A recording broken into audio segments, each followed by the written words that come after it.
ગુજરાતભરના તાજા અને સચોટ સમાચાર મેળવવા માટે અમારી રાષ્ટ્રીય સમાચાર ચેનલને સબસ્ક્રાઇબ કરો અને બેલ આઇકન પર ક્લિક કરો।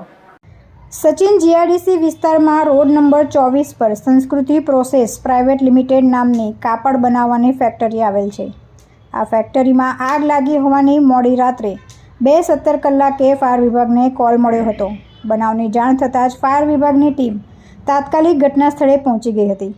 ફાયર વિભાગના જણાવ્યા પ્રમાણે કાપડની ફેક્ટરીમાં લાગેલી આગ પહેલા અને બીજા માળ સુધી પ્રસરી ગઈ હતી। ફાયર વિભાગની 10થી વધુ ગાડીઓ ઘટના સ્થળે દોડી ગઈ હતી। ફેક્ટરીમાં કાપડનો જથ્થો હોવાથી આગ ઝડપથી પ્રસરી હતી અને વિકરાળ સ્વરૂપ ધારણ કર્યું હતું। ફાયર વિભાગે 5 કલાકની ભારે જહેમત બાદ આગ પર કાબૂ મેળવી લીધો હતો।